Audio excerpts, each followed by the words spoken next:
One man can change the world with a bullet in the right place.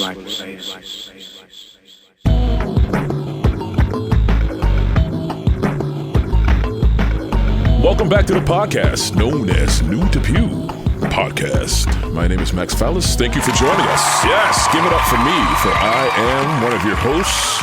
And before you ask, who the fuck is that guy? That other guy is my other host, known as the BBR Bagman. Good evening, sir. I can't tell you how much I appreciate the soundboard getting more and more developed as we go through this. I really got to give you credit. You've got a real talent for this, and it's hilarious.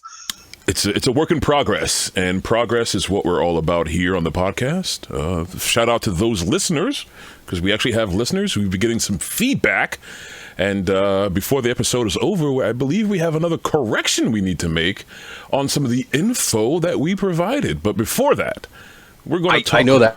Oh, go ahead. I went off the top of my head, so when you're ready, let me know.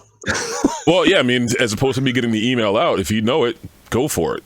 Yeah, again, Armin, our resident fact checker and my dear friend, called me out on the Gatekeepers episode. I misspoke and said that your permit process, your concealed carry permit in New Jersey, would go to your police chief and then the municipal judge. That is incorrect. It would go to a county judge. Not in your municipality, in your county. It's a higher level of court for approval. So once again, thank you, Armin, for being on top of things. Thank you very much for listening, Armin. Steel and ensuring sharpens steel. And it's the best way we can move forward is to be correct. And if we don't know something, then it's on you, the listening audience, to tell us where we fumble and fail. Thank you. And I appreciate you making sure we get the best information possible out there and keeping me honest in particular. Yeah, no, that's very good. Thank you. And speaking of honest, we're talking about gun shows. That mysterious loophole clause that people like to bring up and talk about, and some undercover operations that I just found out that, is a thing that the Bagman's going to talk to me about. What to expect at a gun show. Going to your first gun show, what do you do? What's the etiquette? What is, proper etiquette? And what's disrespectful? What's a no-no? And the ifs, ands, and buts. And then there's a lot of butts sitting in seats behind the tables and at the booths. There's a lot going on. So, again, I've talked about Dan Ingram from NJ Concealment Furniture before. A couple of years ago, he got me involved in going to the gun shows as a vendor. And that was pretty much my first experience with it in depth. I went to one early on just to see what it was about and bailed right away because there was nothing there that really jazzed me. But I guess we should dispel a few myths. So you brought up the gun show loophole, which people describe as a way to avoid getting a background check. Mm-hmm. So the myth is that you can go to a gun show and buy a gun without a background check, even if you're a felon, even if you don't have the appropriate paperwork, even if you're from a state other than the one where the gun show is being held, and yada, yada, yada. The bottom line is none of that is true if we're talking about in a legal capacity. So if you engage in a straw purchase where someone else is buying a gun for you at a gun show, you've broken the law, just like if you did it at a gun shop. The vendors that have booths at the gun show and are selling firearms are still going to make you pass a background check. There is no exemption for the gun show. If someone is outside the gun show selling guns from the trunk of their car, still probably not legal. I've seen cases where they were arrested right there in the parking lot. State police showed up, and that was the end of that. Bad boys, what you gonna do? What you gonna do when they come for you? If you're looking for goods that are illegal, you're not going to find those at a gun show. Those things are still heavily restricted, and all NFA rules still apply, right? The laws are still the laws, even though I disagree with a lot of them. They're still in effect at the gun show. There is no quote unquote loophole where you can just skip the process. The next thing that we should probably touch on are the undercovers that you mentioned earlier. And when I was young and first getting involved in firearms, there was always the rumor of like, well, there's always that one booth at the gun show that has all the cool stuff and you have to go in the back to pay. And the weird thing is you never see anybody come out of that booth because they're being placed in cuffs, thrown in the back of the ATF van and hauled off to prison. That's that's the one that Chris Hansen comes out with the cookies and sits you down. Right. Wow. Hi. Why don't you have a seat? So I hate to be the bearer of bad news. Oh, come on, man. So what are you up to tonight? You know, I'm just not going to go there. If we keep doing that, Have you met other people before on the internet? No, I didn't. What made you decide to do this for the first time tonight? I can't say I've ever seen a sting operation like that. I don't doubt that it's happened at some of the bigger events, but the ones I've gone to, what I have noticed are undercover officers pretending to be customers or just floating around keeping an eye on other customers. For example, I was part of a special task force of very young-looking cops who infiltrated high schools. How do you do, fellow kids? What? The story you told me was funny enough to get the point across. Every show I see him at, I just go, "Hey, Bob, how's the fishing?" And he chuckles and kind of nods and tells me what's going on. Yeah, we got a couple today that did this, that, and the other, and he moves along. The other one, I had two that were particularly funny because the male officers you can usually spot pretty easily, right? They all have that "I'm not a cop" look. Don't be suspicious. Don't be suspicious. Don't be suspicious. Don't be suspicious. You can pick those guys out of the crowd pretty quick. The females that come through the show can be harder to spot. The one that came up to me was kind of the same thing. She's wearing the tactical pants and the polo shirt tucked in and the baseball cap pulled down real low. And she comes up to me and she wants to know how to buy a gun without a background check. Don't be suspicious. Don't be suspicious. Don't be suspicious. Don't be suspicious. And I went, "Oh, I'm very sorry. You can't do that because that still violates federal law. And if you're not from the state that we're currently in, buying a handgun here is also out of the question." "Well, no. I started my paperwork. I just don't have it with me." "Yeah, then you're not going to be able to buy a firearm today. I'm very sorry." "Well, isn't there like a loophole where I can get it without that?" And I told her, "No, that's a myth. And what's more, if you're attempting to do this, you are actively participating in a crime." And she was like, "Oh." And it was just that overly soft language from her, like she's really trying to sell it to me.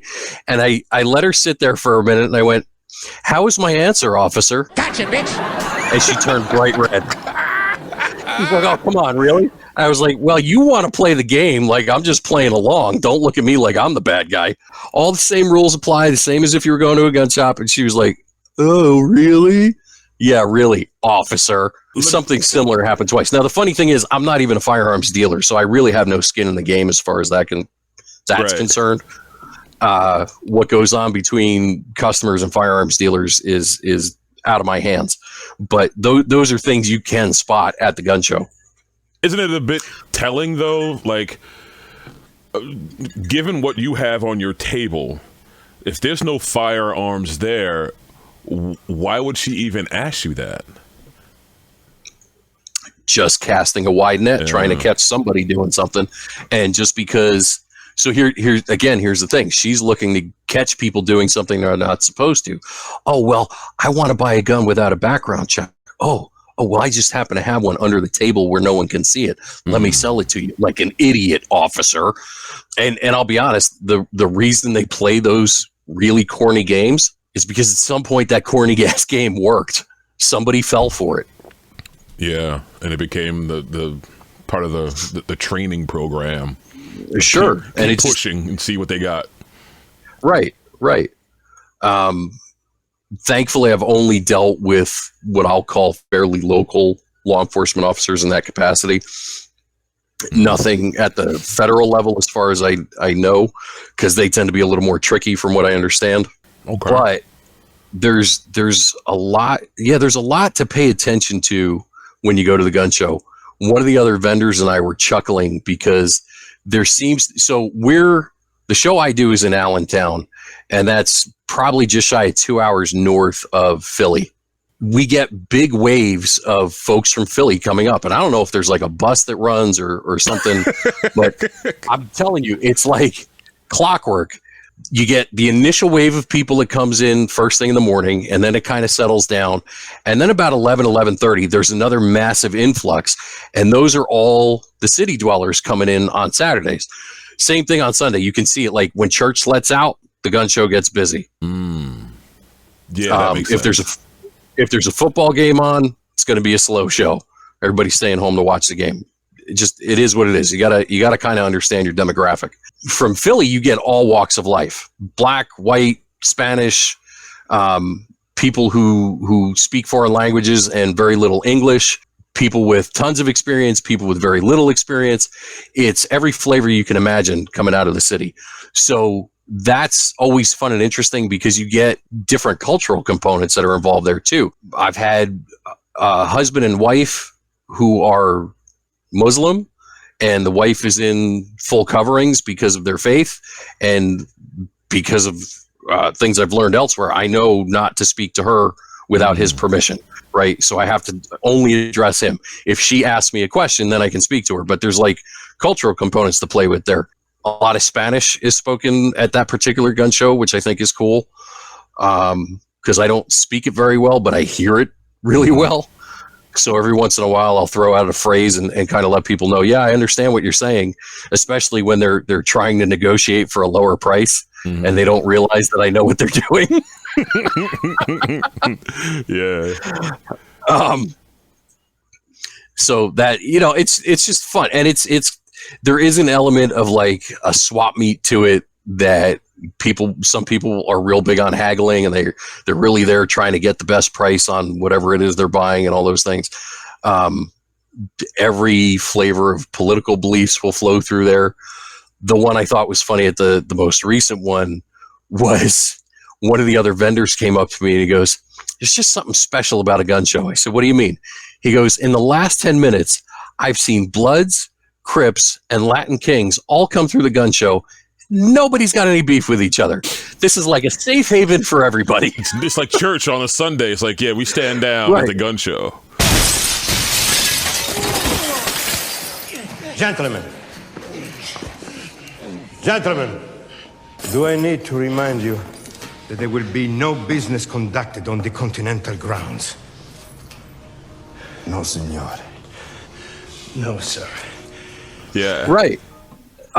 Secret or, ground. the watering hole where like the lions don't mess with the rhinos, don't mess with the hippos, don't, like, everybody's there on equal terms. And like, this is the one safe space.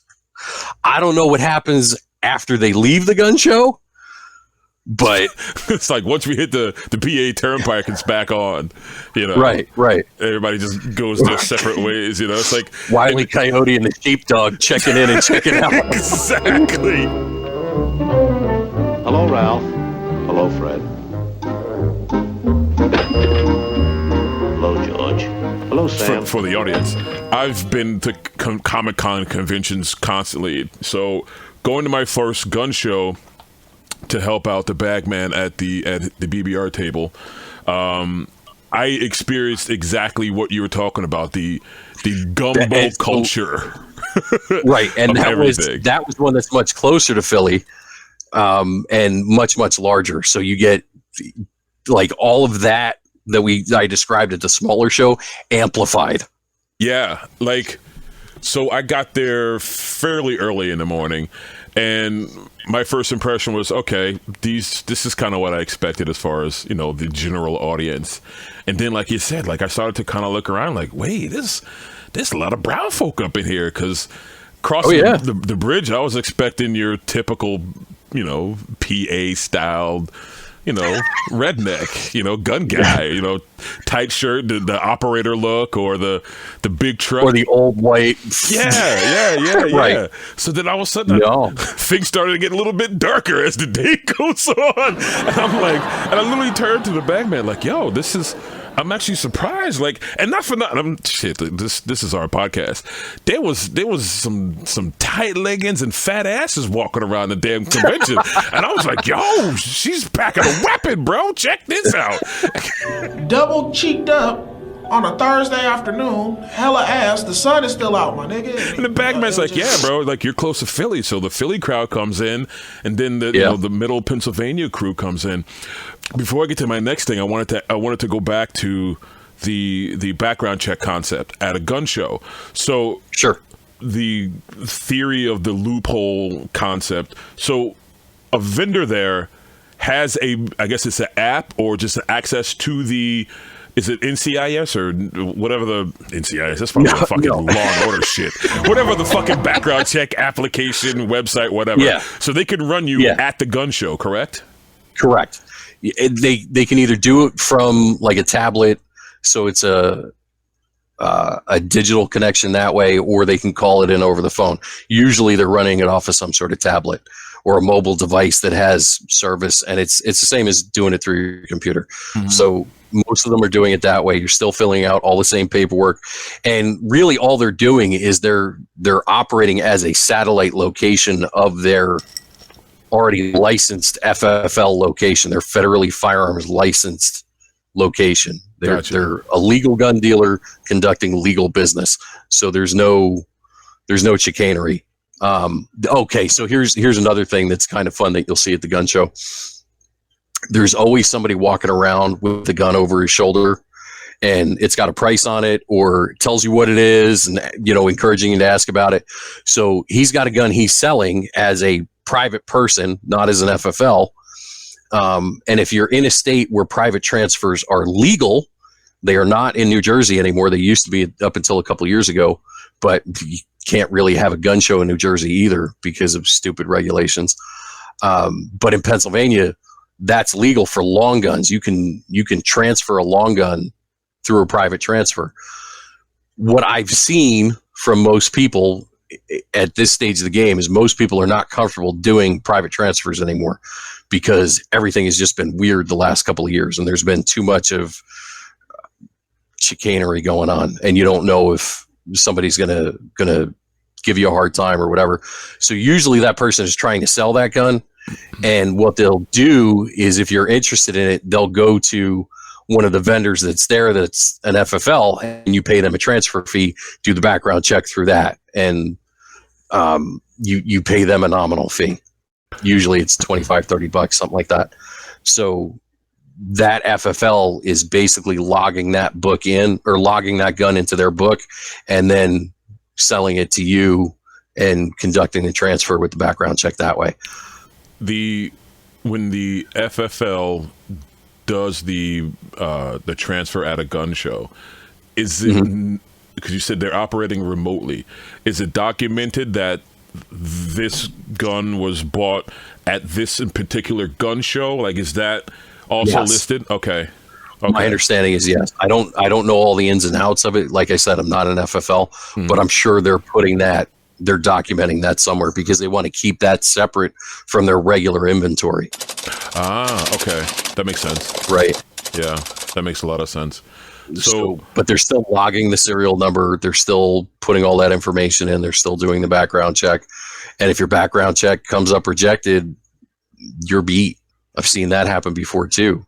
And that's also to, I guess, make the shop location not liable for anything. Because, hey, Joe Schmo didn't bring it into my shop. He came to me at a gun show and wanted to transfer it to Bill Jones. And, it keeps it more in the up and up, as some folks say. For the listening audience, if you go to your first gun show, don't freak out when you see people what I would call open carrying, but they're not carrying a loaded firearm. It's literally what the bagman was saying, that they're literally walking around saying, "Hey, I have this for sale." you'll see like a flag poking out of the top of it with a for sale sign or something kind of creative to catch your eye. But it's interesting, like, you know, you're walking past somebody and then you turn around and look and there's like a rifle on their back. Your second glance, you can see like the locking mechanism to safe it off. They're not walking out, but yeah. Brace yourself. You're going to see guns at the gun show. Yeah. I mean, it's one thing when it's laid on the table. Cow farm, there's going to be cows outside. It's one thing when it's laid on the table, but when you see an individual walking with it slung on their back or their front, and again, if you've ever been to like a comic convention or you know, any sort of con, as most people call them, you see people who stock up like this. They've been saving their money, so you may see a guy walking with like 2 rifles on him, 3 boxes of ammo, and if you don't, if this, you just walked right in, there's a bit of a shock of like, yo, this shit's real. Oh my God. Like, okay, yeah, you know, and again, you know, because, you know, the Bagman and I both have come from various backgrounds and we've been to trade shows. At the end of the day, these are all trade shows. Everybody's got a table or a booth and they're selling their wares. But that may not be as common as we expect it to be. So I want to let the audience know, like, you'll see some shit that you just take a step back, like, okay, yeah, you're walking around with a fucking bazooka on your back. Because even when I was I was gonna say, you see some exotic stuff there, and I remember you being there and like your eyes bugging out. What the hell is that? What is that? What is that? Please like, tell the people what it was, though. Let them know what caught my eye, please. So I believe she was Honduran, and they were. No, it was an AT-4 spent rocket. It's a fucking rocket launcher. Right. The empty tube from an anti-tank rocket, which you just kind of lost your mind. Like, holy shit, what is that? And I'm like, it's an empty tube, bro. It's not. And the sad thing is, it's $150 empty tube. So it looked badass. So, you know, okay, there was a lot of stuff there, and you can find. So the other thing is, you can also find Class 3 dealers at the gun show sometimes who are selling transferable machine guns, things that were manufactured before 1980. Blah, blah, blah. I don't remember the exact date, but things that are still legally transferable if you have the stamp and all those things. And yeah, sometimes you see people walking around with M60s and, you know, full auto AKs and Mac 10s. Mac 10s are pretty common. Like that's usually the first one people buy when they're getting into full auto or NFA items. And until recently, it had been still fairly affordable. Now they've almost tripled in price. But yeah, you'll see all kinds of stuff at the gun show. All kinds of stuff. Including rocket launchers. I swear. Including God, I still want to get one. Rocket launchers, yeah. I still want to get one. Like, I have to think of a creative way that I could use it in my day-to-day life just to really upset the populace. Like, maybe like store posters in it, or, you know, shop drawings or something to go to a job site and just show, like, yeah, pull this out. Yeah. Yeah, that's basically what it is. It's just a big tube. Sure, you know, strap it to the roof of the van and put your fishing poles in it, whatever makes you happy. PVC pipe, you know, sprinkler pipe. Don't be surprised if you get stopped more frequently than you had prior. It's a company van, so, you know, like, it's all advertising. So let's talk about some other stuff that you can acquire at gun shows other than the actual firearm itself. Personally speaking, you mean pickles and beef jerky? Yes. Yes, you get some and hot sauce coffee. Yep. You know, coffee, wool socks. There's usually a wine vendor at the bigger ones. There's a lot of peripheral things. Jewelry is usually big, whether it's gun themed jewelry or not. There's usually somebody there doing like bullet necklaces or casings. Bullet necklaces, and they'll take casings and like bedazzle them or whatever and make jewelry out of it. And some of it looks pretty cool. Yeah, some of it comes out pretty nice. But there's all kinds of stuff. The second thing that when I went to the show, I had two things in mind: ammo, because usually you get what I would consider a better deal at some gun shows. Or at least the one I went to was definitely a better deal. Sometimes. Yeah, because you're not paying for shipping and all that. If you're comparing it to ordering it online. Yep. Yeah. And patches. Patches are a cool thing. And I was able to stickers. Shout out to Stuck Knot, because there's a funny little anecdotal story. So I'm still in my lunchbox. I'm making my rounds. So just for a quick story, Bagman had a table at a local gun show, and I showed up to give him a hand, and I walked around and I saw what I still consider to be one of the greatest stickers of all time. It was a AR rifle, and it said, "Is it because I'm black?" And I had to buy 3 of them, and I gave one to the Bagman, and I said, "This is probably one of the greatest stickers." And he goes, "Did you get that from Stuck Knot?" I'm like, I don't know. I bought it from a table, and I just walked away doing a happy dance. Come to find out, the same gentleman that printed up our wonderful New to Pew stickers that you can acquire if you just email newtopew@blackbagresources.com is the same gentleman that printed up this wonderful sticker that I'm sitting here gasping about. And, as I always say, it's the will of the universe, people. You have to pay attention to the universe. When the universe pushes you into a certain direction, just open your hands like you're on the front of the Titanic and go where the universe is pushing you, because you never know how it'll turn out. So shout out to Stuck Knot Customs for the wonderful work that they do. And morale patches is a great thing. Beef jerky. I bought wine for the wife. So that was kind of, while we're on the subject, that was kind of the kickoff for Kirk and I starting together. Like, I threw a couple of ideas at him, and he was like, "I can absolutely do all of this." And I'm to the point now where I'm probably like, I'm hooked. I'm addicted. I'm buying stickers like constantly, coming up with different ideas. He does great artwork and everything. He'll claim that he's not a real graphics designer, but I've thrown some pretty crazy ideas at him, and he's executed perfectly. So don't let him downplay himself. He's phenomenal. So Stuck Knot Customs, absolutely. So for the audience, I definitely would say go to a gun show. Not only can you buy beef jerky, popcorn, and firearms related jewelry, but you can also physically put hands on a firearm you may be interested in picking up, and also find something that may just happen to catch your eye that you may not know existed. So to help the folks out, Bagman, where are you going to be? There's a show coming up soon. October 8th and 9th, I will be at the Allentown Gun Show at the Parkview Inn in Allentown. Check it out. I believe it's $9 to get in, and there's all kinds of cool stuff there, including a decent sized space with me where we can talk about the podcast and you can give us direct feedback. I'll have stickers from Stuck Knot Customs and cool tactical gear and practical firearms information. Whatever you guys need, I'll be there. You can get great discounts on some things, and there's always the ability to haggle at gun shows. But to save you some of the trouble, Bagman, you got a sponsor with a promo code this week?